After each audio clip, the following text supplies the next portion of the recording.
নমস্কার, আমি অয়ন।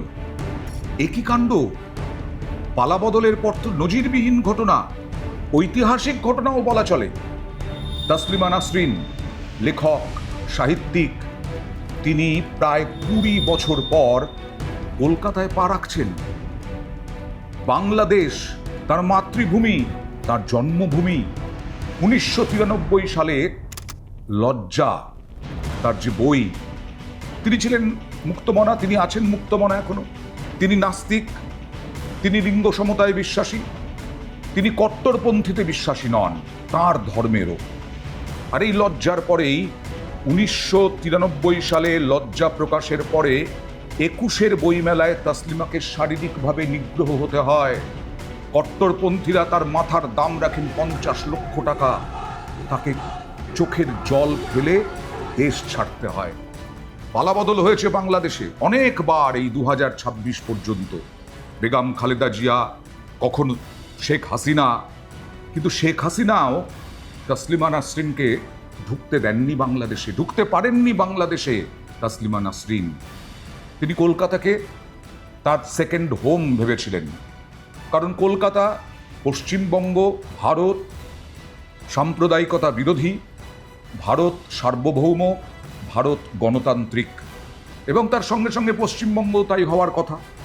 তখন বাম জামানা, তাসলিমা নাসরিন ভেবেছিলেন বাম জামানায় অনেক উদারপন্থী থাকবেন, বাম জামানার যারা মন্ত্রী শান্ত্রী তারা সাম্প্রদায়িকতা বিরোধী হবেন, তারা সংখ্যালঘু তোষণ করবেন না। কিন্তু বাম জামানার 34 বছরেও, হ্যাঁ তৃণমূলের মতো নয়, অবশ্যই নয়, কিন্তু বাম জামানাতেও সংখ্যালঘু তোষণের অভিযোগ উঠেছে।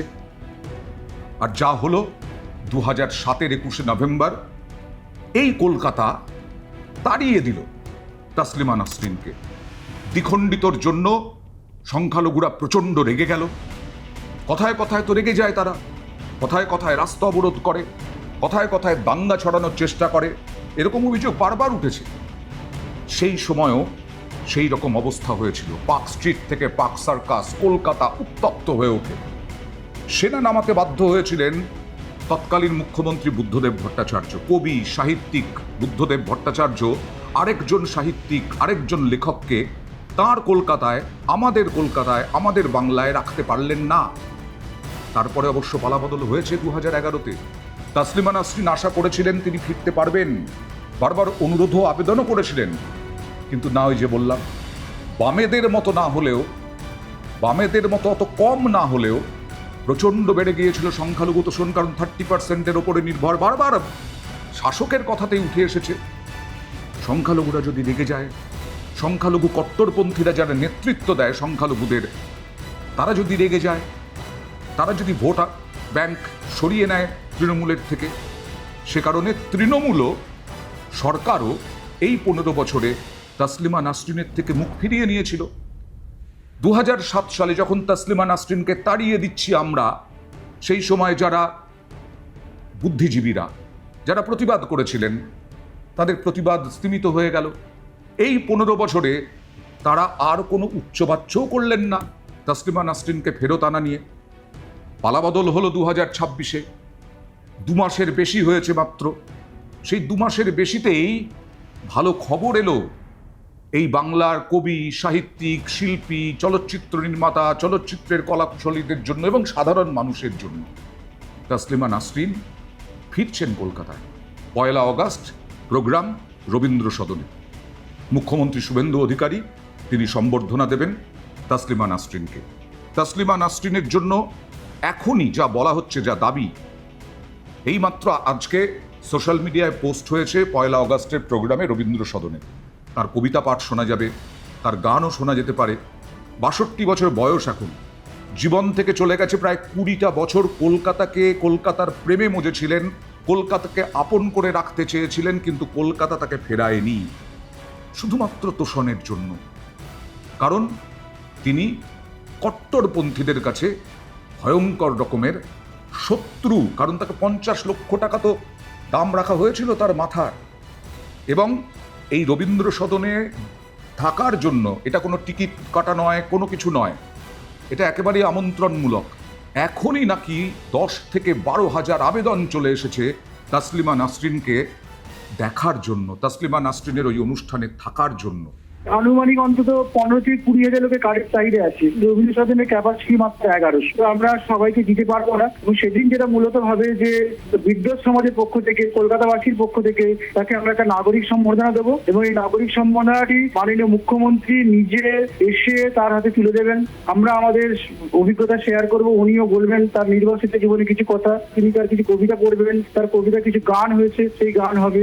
আজকে বিজেপি সাম্প্রদায়িক দল বারবার বলা হয়, তৎকালীন শাসক দলের পক্ষ থেকে বারবার অভিযোগ করা হয়, বামেদের পক্ষ থেকে বারবার অভিযোগ করা হয়।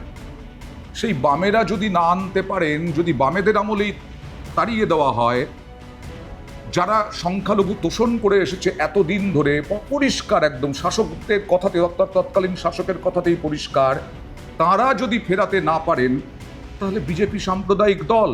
খুব ভালো কথা, তাকে স্বাগত। কিন্তু তিনি বিজেপি এবং আরএসএস এর হয়ে কাজ করছিলেন এক বছর। যদি আপনি তার বিভিন্ন বক্তব্য দেখেন, তিনি প্রকৃতপক্ষে উগ্র হিন্দুত্ববাদের পক্ষে প্রচার করেছেন। নামটা তাসলিমা নাসরিন হলেই যে তিনি একেবারে মুক্ত স্বাধীন তা তো নন। যেদিনকে তিনি এই বিজেপির হিন্দুত্ববাদের বিরুদ্ধে কথা বলবেন, সেদিনই উনি টেরটা পাবেন যে ওর কতটা শান্তিতে এখানে থাকবে। আর বিজেপি তাসলিমা নাসরিনকে ফেরাচ্ছেন। আর এই বিজেপি রাজ্য সভাপতি শ্রমিক ভট্টাচার্য, যিনি রাজ্যসভার সাংসদ হওয়ার পরে তিনি রাজ্যসভায় সোচ্চার হয়েছিলেন, কেন দেশে ফেরানো হবে না তাসলিমা নাসরিনকে, কেন কলকাতায় নিয়ে যাওয়া হবে না তাসলিমা নাসরিনকে, তিনি তো সোচ্চার হয়েছিলেন। Taslima Nasrin wants to come back to Calcutta. Taslima নাসরিনের কাছে কলকাতা শহর প্রাণের শহর। তাসলিমা নাসরিন কলকাতায় ফিরে আসতে চান, বাংলায় কথা বলতে চান, বাংলায় কবিতা লিখতে চান, বাংলায় সাহিত্য সৃষ্টি করতে চান। তাসলিমার প্রত্যাবর্তন হোক। আজকে পালা বদলের পর এই দু মাসের কিছু বেশি হয়েছে, তখন আমরা খবর পাচ্ছি 3 মাসের কিছুটা আগেই তাসলিমা নাসরিন রবীন্দ্র সদনে ফিরছেন, কলকাতায় পা রাখছেন। তসলিমা নাসরিনকে বাংলায় নিয়ে আসার জন্য আমি বলেছিলাম রাজ্যসভা। তসলিমা নাসরিনের কণ্ঠস্বরকে কেন বাজেয়াপ্ত করা হবে? তিনি তো ওখানে যে হিন্দু নিপীড়ন, যে অত্যাচার শিকার, তা নিয়ে তিনি লজ্জা লিখেছিলেন। সেই বই আবার বুদ্ধদেব ভট্টাচার্য বাজেয়াপ্ত করিয়েছিলেন, প্রকৃত সত্য যাতে না আসে, সেটাও করেছিলেন ব্লক ভোটের স্বার্থে। তা কোনো লেখিকা আসবেন এখানে, আমারই দাবি ছিল, তিনি আসছেন, স্বাগত তাকে। আমাদের মহিলাদের জন্য তো অত্যন্ত আনন্দের এবং গর্বের। আজকে মাননীয় মুখ্যমন্ত্রী শুভেন্দু অধিকারীর নেতৃত্বে আছে তাসলিমা দি আসছেন। 1 তারিখে প্রোগ্রাম হবে এই রবীন্দ্র সদনে, এটা অত্যন্ত গর্বের বিষয়। আজ সকালেও আমার ওনার সাথে কথা হয়েছে এবং উই আর ভেরি হ্যাপি। দেশ ছাড়তে বাধ্য হয়েছিলেন, কলকাতা ছাড়তে বাধ্য হয়েছিলেন, এবার কলকাতায় ফিরিয়ে আনছি আমরাই। কারণ এখানকার সাধারণ মানুষ প্রচুর পরিমাণে ভোট দিয়েছেন, বিজেপিকে এনেছেন। যা সিদ্ধান্ত বিজেপি সরকার নেবে, সেই সিদ্ধান্ত ভোটারদেরই সিদ্ধান্ত, সেই সিদ্ধান্ত রাজনীতি বিশ্লেষকরা বলেন সেই সিদ্ধান্ত মেনেও নেবেন সাধারণ মানুষ, অগণতান্ত্রিক কিছু না হলে পরে।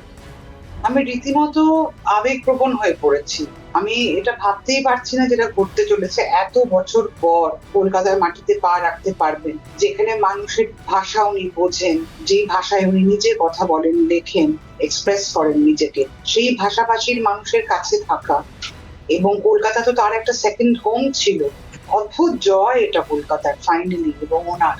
কিন্তু এটাই তো গণতন্ত্র, এটাই তো সার্বভৌমত্ব, এটাই তো সাম্প্রদায়িক সম্প্রীতি, যে তাসলিমা নাসরিনকে আমরা কট্টরপন্থীদের জন্য ভয় পাচ্ছি না, আমরা কট্টরপন্থীদের চোখ রাঙানিকে আমরা আমল দিই না। আমরা পশ্চিমবঙ্গের সাধারণ মানুষ, কলকাতার সাধারণ মানুষ, আমরা একজন কবি, সাহিত্যিক, যিনি লিঙ্গ সমতা, মুক্ত চিন্তা, নাস্তিকতা, ধর্মবিরোধী মতবাদ, কট্টরপন্থী হতে না দেওয়া, এই সমস্ততে যিনি বিশ্বাস করেন, তাকে ফেরত আনতে পারছি। এটাই তো পশ্চিমবঙ্গের বড় জয়।